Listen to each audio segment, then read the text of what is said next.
Hello and welcome to the channel, it's me Chris Brooks.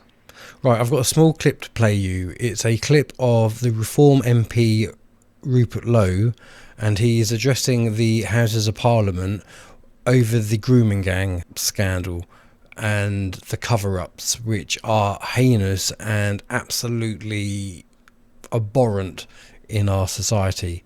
It's such a big problem, and so he's basically asking a load of questions that he wants the opposition to answer. So the thing that really boils my piss is the fact that you can hear other MPs in the Houses of Parliament, in the chamber, constantly asking for Rupert to give way, which just basically means let me interrupt you. And it really does annoy me because it's such a prolific problem here in the UK, and the questions that he asks are genuine questions and they are worthy of real responses.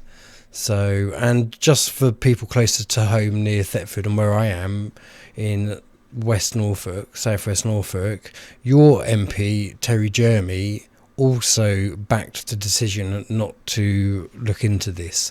So please do bear that in mind next election. Oh yeah, that's right, they've cancelled those as well.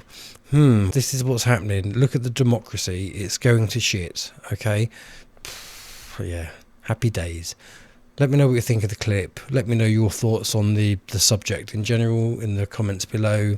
And until next time, look after yourselves, take care, goodbye for now. Thank you, Madam Deputy Speaker. Given that the opposition amendment has been accepted, I'm not going to stand here and outline my disgust at what has happened with regard to the historic grooming gang scandal. The British people want answers, so I'm going to ask questions of the Labour Party, and several of them. Will the government commit to urgently deporting all guilty foreign nationals involved, including family members who were aware of the crimes and therefore complicit? Wives, sisters, mothers, cousins, if they knew and said nothing, these individuals are just as guilty as the rapists themselves. Will the government commit to stripping citizenship from dual nationals implicated and deport them as well? Race or religion must protect nobody. Will the government commit to pausing all Pakistani visas and foreign aid into the country until the Pakistani government agrees to accept any of its deported citizens that have perpetrated these crimes on British soil, and also imprisons these rapists and their accomplices in Pakistan, however they see fit? Will the government undertake a full investigation into officials who had knowledge of these crimes, yet failed to act? Establish a specified task force to root out this wicked evil. Don't just fire these vile individuals, prosecute them. How many girls are estimated to have been raped? Is there a tally for the overall number of rapes? Horrifyingly, it may well be in the millions. We just don't know. How many vulnerable young girls are estimated to still be involved in these gangs? If there is no estimate figure, why not? Will a regular update be published detailing ongoing prosecutions and sentencing? Will the government publish a full nationality breakdown of those convicted for such offences, along with the location of their crimes? How many known foreign rapists per town, per region? Will they publish a breakdown of the immigration status of those involved? On what grounds were they in the UK? Do they have previous convictions?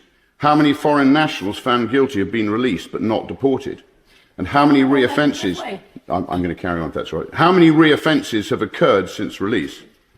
How many of these monsters are walking on the same streets as the girls they raped and abused?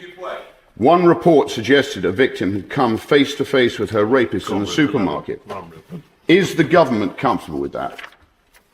How many of the foreign rapists were in receipt of any form of state benefit? I'm going to carry on if that's right. How many released currently receive any state benefit? How many children have been born following a rape from these men? How many have been given access to the child against the mother's wishes? And how many have used the child as a route to remain in the UK? Will the government commit to preventing this in future? How many deportations have been blocked due to the rapist's right to a family life or other ECHR influences? Will the government set up a dedicated, confidential and accessible official process for whistleblowers to safely raise their concerns regarding foreign rape gangs, ensuring it is safe, secure and easy to find? Will the government release all court transcripts relating to these cases so the British people can understand just part of the horror for themselves? How many of these documents have been hidden due to the cost of release? This should not be an obstacle to transparency on these trials. Will lifelong sentences now be considered for those British citizens involved in the crimes, but also those in positions of power who acted to cover up the scale of the abuse? Which politicians, local and national, had knowledge of these events but failed to act? Again, going as far as to actively conceal what was truly happening. These are the facts that the British people want to know and the British people deserve to know. All of these questions have also been submitted in written form, and I look forward to receiving open and transparent answers. The mass rape of young white working class girls by gangs of Pakistani rapists is a rotting stain on our nation. This is not about Elon Musk. This is not a bandwagon of the far right. This is about the victims and ensuring swift and brutal justice is delivered to those demons responsible. It is about distinguishing between right and wrong. I finished.